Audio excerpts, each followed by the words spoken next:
Приветствую вас на канале Техревизор. В этом рейтинге собрал лучшие игровые планшеты на 2024 год.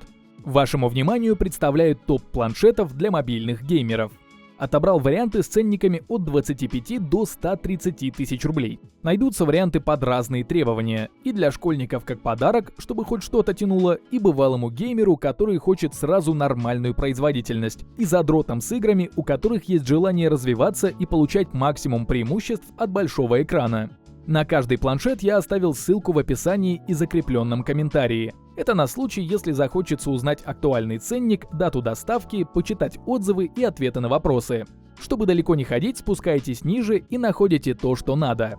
Но это все потом. Также попрошу поставить лайк, подписаться на канал, а я пока расскажу о каждом участнике.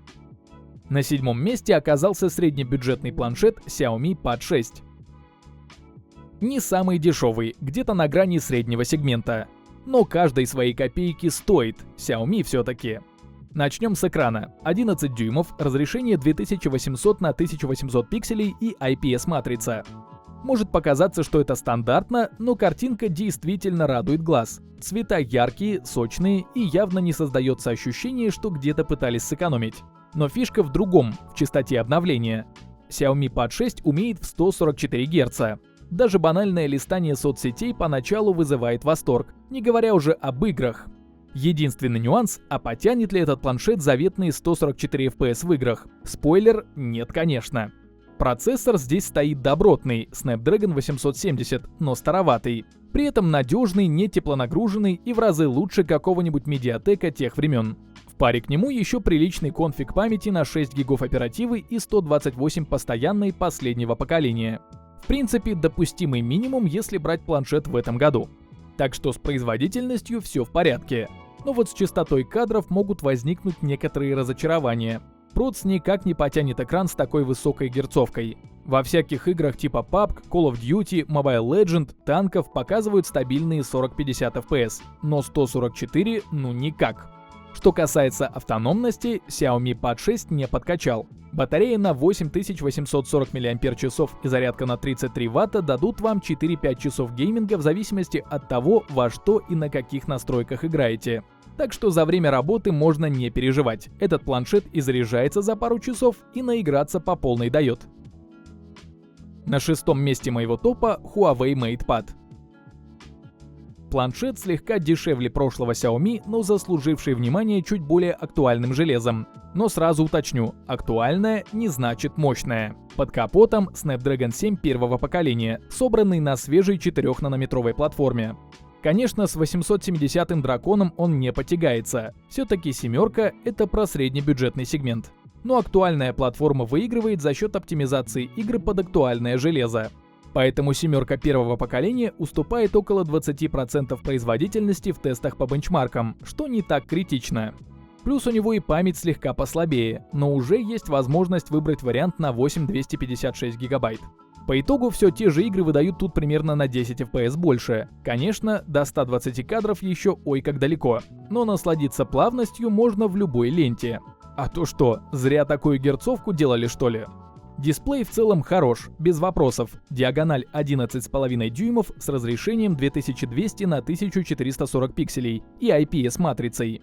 Да, плотность пикселей пониже, чем у того же Xiaomi Pad 6. Но если не сравнивать их напрямую, вот так положив двоих на стол, картинка все равно четкая и приятная. Цвета естественные, сочные. Не амоледовская контрастность, конечно, но тоже на уровне. Геймеру хватит с головой.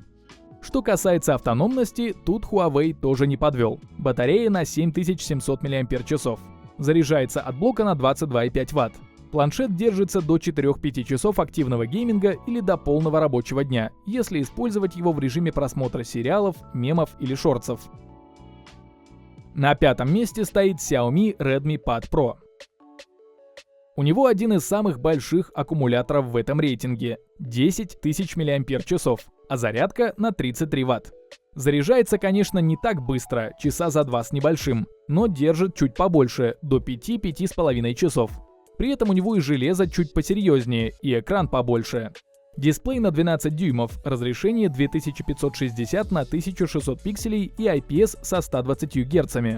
Особых характеристик типа HDR или Dolby Vision с расширенным динамическим диапазоном не завезли, предельная яркость не позволяет. Но тут всего хватает, чтобы в играх даже мыльные настройки графики выглядели не так уныло. Эх, AMOLED бы сюда, чтобы уж наверняка. Но подождите, за 20-ку с лишним в 2024 году такое не светит. Кстати, еще один спойлер. За 70-80 тысяч рублей тоже. Ну, неважно. Просто в очередной раз повторю, экран хороший, жаловаться не придется. И углы обзора для просмотра фильмов хороши, и плавность на 120 FPS никуда не делась. В играх уже можно смелее играться с настройками графики. Само собой, сильно наглеть и выкручивать Genshin на максималке не стоит, но сделать красочным PUBG, покрутить детализацию в стендов или добавить насыщенности в Fortnite — это можно. 60 FPS вам обеспечит Snapdragon 7S второго поколения. По сравнению с первым поколением, тут чуть мощнее графическая часть, чуть быстрее ядра по тактовой частоте. А вместе с той же памятью на 6, 128 или 8, 256 гигабайт получается неплохой прирост производительности. За свои деньги я бы назвал этот Pad Pro лучшим по FPS. Хороший баланс получается, и батарейка отличная, и экран без недостатков, и железо актуальное, и адекватных денег стоит. Впрочем, на этом бюджетных моделей дальше не ждите, сейчас пойдем ва-банк. На 4-й строчке стоит Apple iPad Air 11. Все-таки, что бы ни касалось планшетов, айпады тут свои. Да, законский ценник. Да, с переплатой за бренд. Но если хочется просто взять один из быстрейших планшетов и не заморачиваться, то даже Air будет достаточно. Так обычно уже прошаренные киберкотлеты и делают. А особо богатые прошаренные киберкотлеты берут вообще Pro-версию. Поэтому я Air и взял в рейтинг. Для 60 кадров достаточно, а купить прошку много ума не надо. Почему только для 60 кадров? Потому что Apple зажали 120-герцовую матрицу. Надо же как-то Pro-версию продавать. И тем не менее, эти 60 FPS на IPS выглядят здесь феноменально. С этим трудно поспорить. И HDR добавили, и коэффициент контрастности задрали. В общем, картинка безусловно топовая. Есть версия Air на 11 дюймов, есть на 13. Они только разрешением и размером отличаются. В ценнике не сильно большая разница, это можете посмотреть по ссылкам в описании. Поэтому думайте, какой хотелось бы, побольше или поменьше. Но самый сок – процессор Apple M2. Как бы и M1 большинству за глаза был, но если вы из тех, кто смог нагнуть M1, попробуйте провернуть это с M2. Я уж молчу про M4 в Pro-версии. M2 со своей мощнейшей графикой улетает в космос с такой скоростью, что даже конкуренты на последних драконах нервно мельтешатся в углу. PUBG на ультрах в 60 FPS, даже Genshin без проблем и нагрева. Были бы 120 Гц, то вообще было супер, но увы. Из других приколов — батарейка. На сколько мАч точно Apple не говорит. Но некоторые умные люди посчитали и прикинули, что около 7600 мАч для 11-дюймовой версии и 9700 мАч для 13-дюймовой. В играх iPad живет около 6-7 часов, заряжается за 2 часа от 30-ваттного блока питания. Ну и на третьем месте стоит Huawei MatePad Air. Еще один Air только от Huawei. Взял его как самое сбалансированное решение для среднестатистического геймера из среднестатистической семьи, которому нужен максимум FPS при умеренных затратах. Тут же и мощный процессор, и яркий экран, и автономность на уровне, а главное — за нормальные деньги. Итак, по порядку. Во главе стоит Snapdragon 3 восьмерки, топовый флагман с большим будущим, конкурент Apple, плейбой, филантроп и просто отличный проц, вытягивающий все на ультрах.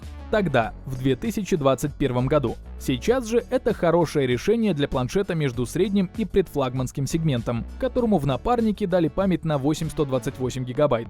Все это на ультрах в 60 кадров тянет далеко не каждую игру. Но большинство современных тайтлов на красивых настройках графики все равно идут вперед из песней.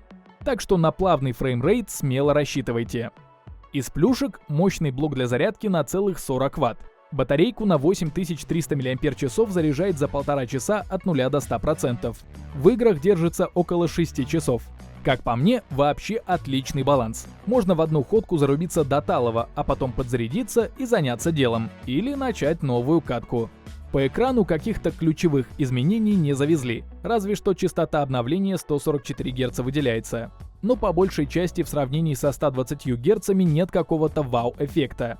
А так разрешение детализированное 2800 на 1840 пикселей. Растянутая на 11-дюймовой диагонали выглядит четко. Ну и IPS-матрица, конечно. Ярко, красиво, приятно для глаз. Цветопередача естественная, углы обзора хорошие, без искажений. В общем, для игр с головой. В перерывах для соцсетей, ютуба, фильмов и работы тоже хватает.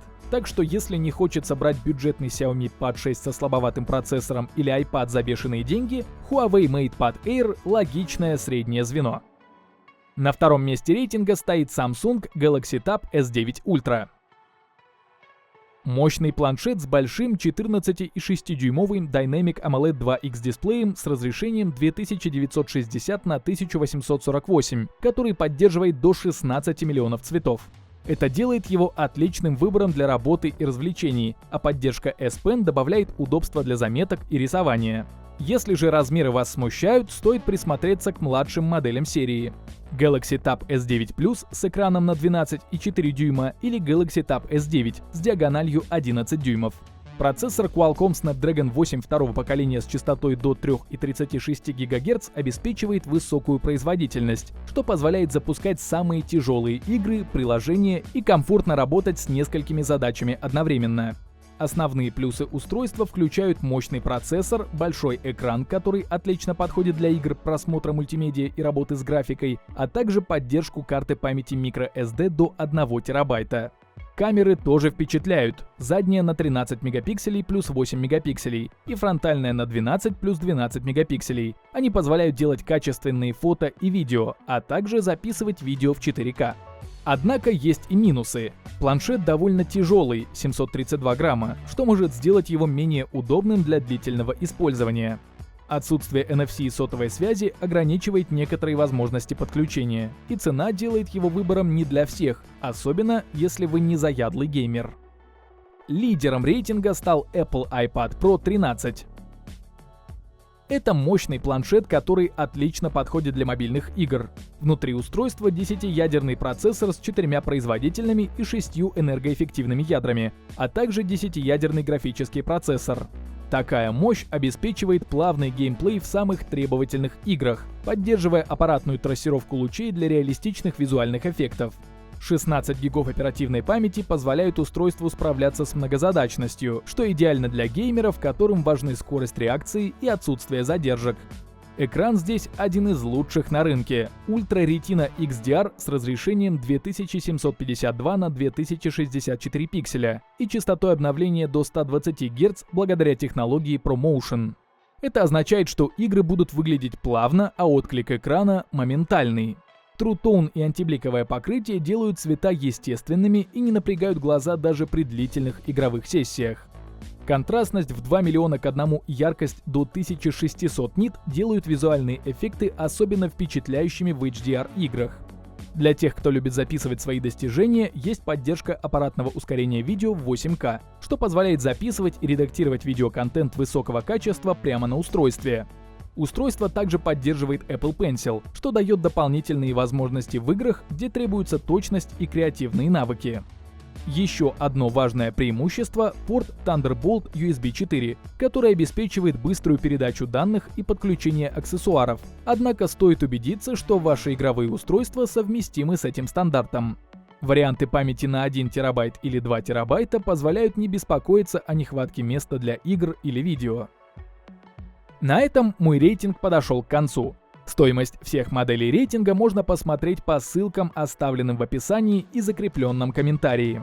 Подписывайтесь на канал, ставьте большие пальцы вверх, а также не забывайте включить уведомления, чтобы первыми узнавать о новых рейтингах и обзорах техники.